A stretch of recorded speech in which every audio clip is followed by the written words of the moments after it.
programa, as pessoas perguntam qual é o melhor programa para o controle financeiro, para a gente conseguir manter as informações, ter dados precisos, quanto que a gente fez, o que a gente precisa fazer, se tem contas a pagar, se tem contas a receber. Qual é o melhor programa para controlar isso?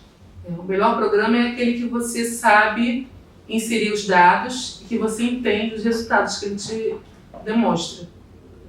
É muito complicado programas mirabolantes que vão te dar um resultado que você vai ter dificuldade de ler, de interpretar e aplicar aquilo para a sua realidade. Ou vai ser uma coisa muito cansativa que vai te produzir mais trabalho e que isso não faz sentido para você. Nesse sentido, eu gosto do Excel, porque o Excel te permite planejar que tipo de informação você quer, quais as informações relevantes são, onde você gasta mais, onde você tem mais o fluxo de tempo que você leva para receber, onde está o dinheiro, se você tem dívida, qual o prazo que você tem que pagar. Outros programas vão te dar essa informação. A gente falou do estudo de viabilidade, de imaginar os cenários, de o que a gente vai fazer, nas diversas atividades que a gente pode fazer. E a gente passou um pouco, a gente ficou híbrido, a gente não falou se era pessoa física, se era pessoa jurídica, porque muitas vezes as pessoas se organizam como pessoa física, mas chega com um determinado momento que elas precisam se tornar pessoa jurídica por exigências externas. Ela precisa emitir nota, ela precisa comprar produtos que só vendem para pessoa jurídica, que não vendem para pessoa física. E nesse momento ela ou o grupo decide se tornar pessoa jurídica. A pessoa jurídica, a gente tem a pessoa física nasce e tem um registro de nascimento. Hoje as pessoas já saem do cartório com o CPF, a criança nasce já tem o CPF e a certidão de nascimento. As pessoas jurídicas, elas nascem geralmente de um contrato social, de uma inscrição na junta comercial, de estatuto, e elas têm essa parte que seria a certidão de nascimento, que é o contrato social, o estatuto, e ela já sai também com o equivalente, o CPF é o código da pessoa física perante a Receita Federal. A pessoa jurídica é o CNPJ, é o Código Nacional da Pessoa Jurídica. Então a pessoa física tem CPF, a pessoa jurídica, quando nasce, tem CNPJ. E quando nasce CNPJ, eu costumo falar que é como ter um filho. A única diferença é que o filho cresce e vai embora de casa, às vezes. E a empresa, o CNPJ, ele não cresce. Você vai ter que cuidar dele. Enquanto ele existir, você tem que, mensalmente, ele está em atividade, você tem obrigações para cumprir. Um filho, a gente pode se distanciar do filho até ficar um tempo sem ver o filho. Isso não gera nenhum problema para a gente, a lei é devocional, mas em termos fiscais a gente não tem problema. Já a Receita Federal, com o CNPJ, você tem que prestar contas para a Receita Federal, para a Receita Estadual, para a Receita Municipal, que são pessoas jurídicas também. A gente tem as empresas, as associações, as pequenas, são pessoas jurídicas, eles chamam de direito privado, que são do campo privado. E tem as pessoas jurídicas que são do direito público. E essas é que vão controlar as pessoas jurídicas do direito privado, que é a União, o Estado, o município, as autarquias, que vão reger, vão aplicar leis, vão dizer como essa pessoa jurídica funciona, quanto que ela paga de imposto, como ela pode atuar. Você vai dar licenças, falar, aqui você pode... quero abrir um bar, aqui nessa rua não pode abrir bar, é uma rua residencial. Ou então eu quero construir uma fábrica, tem um zoneamento, tem a questão do município, tem um zoneamento, e tem a questão federal também de licenciamento. Então, ela constituiu o CNPJ e ela tem que estar regular em várias esferas. Não é só ter o CNPJ, colocar debaixo do braço e trabalhar. Então, nesse sentido, ela vai precisar contratar um contador, que tem obrigações fiscais, que são enviadas para a Receita Federal via o contador. O contador faz a contabilidade, faz as informações. O contador trabalha, ele é pago pelo contribuinte, mas ele trabalha para o poder público. Porque é ele que vai dizer para o poder público que você está devendo, não pagou, que você vai fazer tal atividade e não tem licença, que é hora de pedir licença, né? Então, o contador, ele media um pouco essa relação. É ele que vai prestar contas para a União, para a União Federal, para o estadual e municipal, e ele que vai dizer para você o que você precisa fazer para estar de acordo com a norma vigente. Algumas coisas podem parecer muito burocráticas, outras coisas fazem muito sentido. Uma coisa que a gente pode até sempre usar como exemplo foi um incêndio que teve no centro do Rio, uma explosão de um bujão de gás. E naquela época teve toda uma legislação que modificou do Corpo de Bombeiros, mas realmente era uma coisa bem séria, né, que envolve vidas. Então, alguns licenciamento ambiental, uma coisa de preservação do ambiente, a vigilância sanitária, onde trabalha com alimento, com saúde, são coisas importantes. Eu sei que assim, no dia a dia, no convívio burocrático, algumas coisas parecem não ter sentido para o pequeno produtor, para o pequeno empreendedor, mas são necessárias para preservar a coletividade.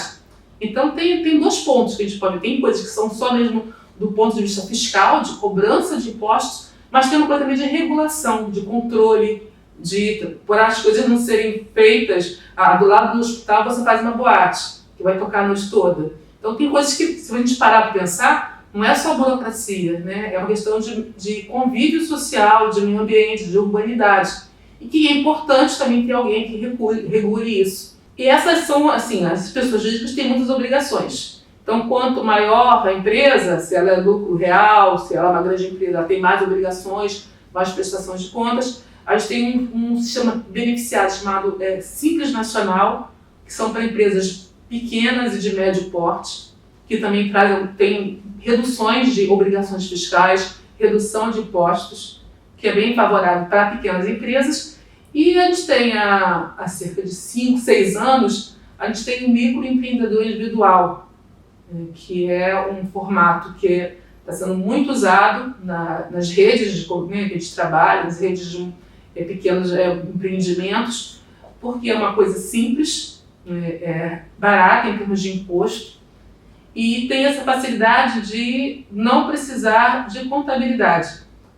É a única pessoa jurídica que está dispensada de fazer contabilidade. Dispensada em termos, eu vou explicar um pouquinho isso.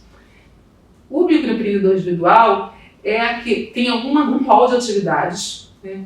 Não são todas as atividades que podem ser MEI. Às vezes tem várias, que a gente tem fotógrafo, cabeleireiro, editor de livros, um número de atividades. Mas algumas atividades, as pessoas querem, eu sou coordenador de projetos, eu posso ser MEI? Então o MEI tem um rol de atividades que são previstas e algumas que são impedidas, né? O MEI foi pensado para pequenas atividades, pequenos empreendimentos, o tanto que faturamento é até R$81 mil anuais. Tem essa promessa de modificar o teto, mas não modificou ainda. Quando começou era 60 mil, ficou muito tempo 60 mil, depois passou para 81 mil, né? E há bastante tempo que não sobe dessa margem. Então isso significa que a pessoa não pode faturar acima disso no ano e permanecer com um MEI. O que acontece, até muito comum de acontecer, é que as pessoas não prestam atenção nisso e elas ultrapassam esse limite. Muitas vezes empresta nota para amigo, ou então ela vende quentinha e sai emprestando nota, e quando vê, ela estourou esse limite. O que acontece quando ela estoura esse limite? Quando esse limite é estourado em até 20% dentro do ano, 81 mil mais 20%, ela vai ser excluída do MEI no ano seguinte. E aí ela deixa de ser MEI, passa a ser microempresa, ela tem que passar um ano inteiro como microempresa e ela precisa reduzir o faturamento para o limite novamente de 81 mil, para no outro ano voltar, no terceiro ano, voltar a ser MEI. Quando ela, que aconteceu muito esse ano, ela abre para ser MEI, mas ela estoura, ela passa mais de 20% de 81 mil, ela retroage, ela é excluída do MEI retroativamente ao início da abertura. E aí, com isso, a gente tem muitas pessoas que estão com parcelamento, com dívida com a Receita. Por quê? Porque no MEI ela não paga impostos sobre as notas. Ela paga um valor fixo de previdência social, em torno de R$60, e de ISS, Se for serviço, no ISS é o Imposto sobre Serviços. Então, se ela presta serviços, ela vai pagar ISS. Se ela vende mercadoria, ela vai pagar ICMS. Então, no boleto único mensal, um pedaço maior é para a Previdência Social. Com essa Previdência, ela pode se aposentar, é a Seguridade Social dela. Né? Ela pode se aposentar por idade, se ela ficar doente, ela pode ir para o auxílio-doença. E outra parte é o ISS sobre serviços ou ICMS sobre mercadorias. O que acontece quando ela estoura desses 20% em retroage? Dependendo da atividade, essa atividade pode ser tributada, né? Digamos, suponhamos, ela passou 100 mil de notas e ela ficou pagando R$65 todos os meses. Se nesses 100 mil ela estourou numa atividade que na tabela do Simples é 15,5%, ela fica devendo R$15.500 à Receita Federal. E esses R$15.500 que ela está devendo já tem juros e multa, porque ela retroagiu. Então, a gente tem bastante pessoas hoje com parcelamento ou até com impedimento de se constituir como empresa porque não conseguiu pagar essa dívida. Muita gente abriu, não foi assim, infelizmente a pessoa não recebeu o dinheiro, se ela tivesse recebido os 100 mil, ela podia pagar os 15. Só que ela saiu prestando notas, não teve um controle sobre isso. Então, é importante saber, quando você vai abrir um MEI, se a sua atividade, o que você pode passar nota com aquela atividade. Tem um CNAE, que é o Código Nacional de Atividade. Quando você abre o CNPJ, tem lá no CNPJ o Código Nacional de Atividade. Lá vai estar escrito que atividade você pode fazer. Então, se você abriu para serviços de buffet, você não pode passar uma nota que foi cuidadora de idosos. Se você abriu um MEI de cuidador de idoso, você não pode passar uma nota de cabeleireiro. Né? Se um exemplo assim, você tem que fazer, você pode alterar a atividade, você pode incluir atividades. No MEI pode ter 15 atividades, né? Mas você não pode se propor fazer um serviço que não está na sua atividade. Então, o MEI é muito fácil, é muito simples. Hoje, para fazer alteração, era tão fácil que tinha fraude nas alterações. Então, o que fizeram agora? Para você fazer a alteração, você tem que entrar com sua senha GovBR. Mas com a sua senha GovBR, você pode incluir até 15 atividades. Então, um conselho importante é não passar nota para atividade que você não possui. Se você fechou um serviço, é muito interessante, você é bom, você tem condições de fazer, você tem condições técnicas, condições físicas de fazer, você vai e faz uma alteração no seu MEI, que não vai ter custo nenhum, né? Um alvará do MEI é de graça, não tem custo nenhum de registro.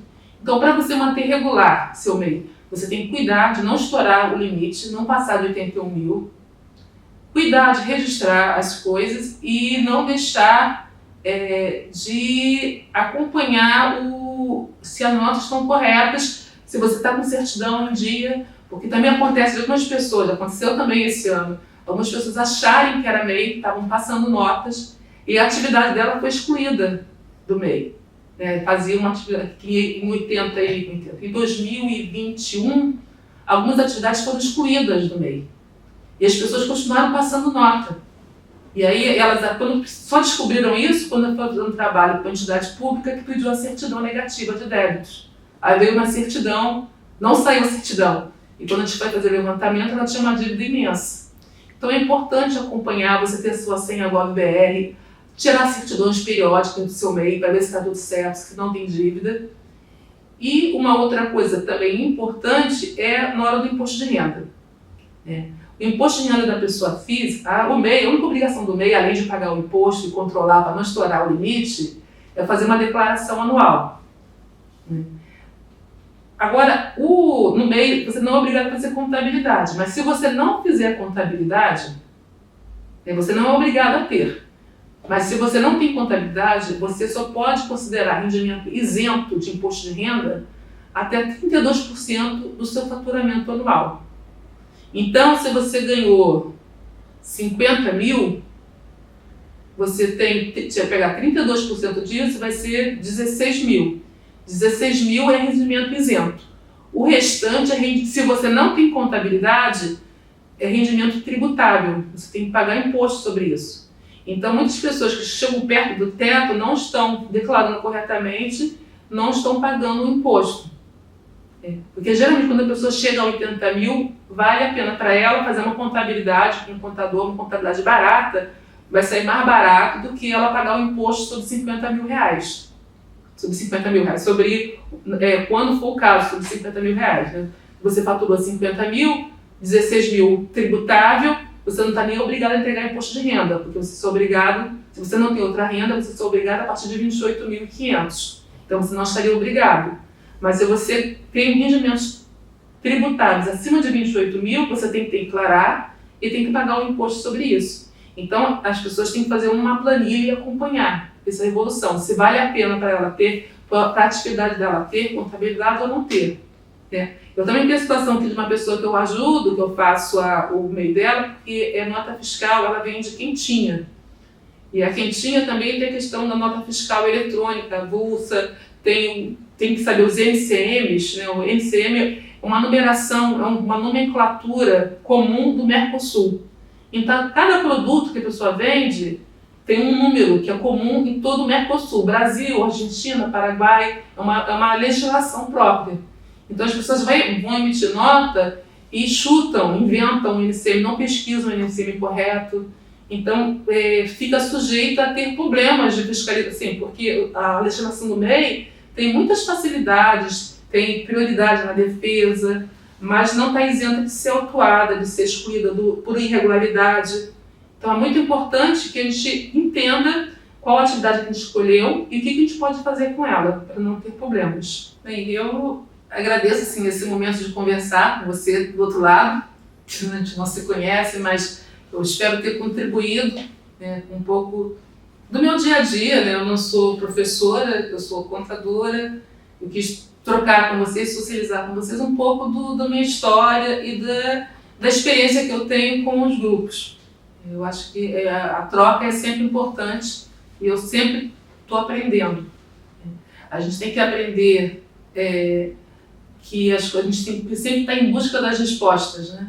A gente só consegue alcançar as metas se a gente não se afasta das perguntas, saber qual é a resposta. Né? Para você ter uma resposta, você tem que saber primeiro a pergunta, né? O que você quer saber. Então é formular a pergunta, fazer a pergunta, receber a resposta e duvidar um pouquinho da resposta. Né? A resposta nunca está pronta. A gente está sempre em construção, em transformação.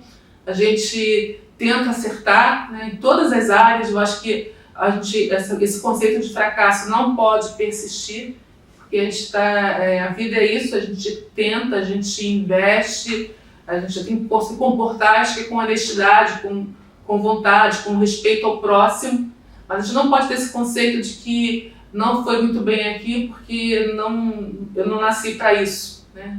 A gente nasceu para diversas coisas, em diversas épocas, em diversos momentos da nossa vida. A gente pode contribuir para a sociedade de várias formas, com vários trabalhos. Né? Trabalho não é só aquilo que remunera, trabalho é aquilo que transforma a gente também. Né? A gente tem que ter vontade de trabalhar. Né? Vontade não no sentido de que ser um bom trabalhador, mas vontade que o trabalho transforma, que o trabalho interfere na nossa vida, faz a gente se sentir vivo, faz a gente se sentir como uma pessoa que contribui para a história, contribui para a mudança das coisas. Vocês que estão no turismo de base comunitária, eu acho que tem que ter isso à frente, em vista. Né? A gente está crescendo, construindo junto. A expectativa é que a coisa bem ordenada possa se desenvolver. Se for necessário virar uma empresa, porque tem que saber o momento de virar empresa, virar uma pessoa jurídica, seja de que formato for. Se você se formaliza com o MEI já é importante, porque garantir a previdência social é uma coisa importante para a sociedade como um todo. E acho que é isso, é não desanimar, é seguir em frente, é saber que se a gente fez o que a gente podia fazer, que o planejamento, a gente registrou, se a gente elaborou em conjunto, ou individualmente, ou coletivamente, manter esses registros, que uma coisa que não acontece agora pode vir a acontecer na frente, uma coisa que não acontece agora pode ser um ensinamento de uma outra experiência que você vai ter, que vai contribuir para esse empreendimento aqui. A gente chegou à conclusão que não era esse, Isso não quer dizer que não vai ter nenhum outro impedimento, né? A gente pode chegar num caminho que a gente chega aqui, não, esse aqui não deu certo, mas esse grupo é muito bom em fazer tal coisa. Muitas coisas acontecem dessa forma, as pessoas se reúnem para fazer uma coisa, planejam uma coisa e quando vem estão fazendo outra coisa muito bem feito, deu muito certo, né? E foi à frente. Então acho que eu tenho que falar isso, é agradecer e falar que é para seguir em frente, que a gente só muda se a gente caminha, né? A gente só faz o caminho se caminhar. Um abraço para todos.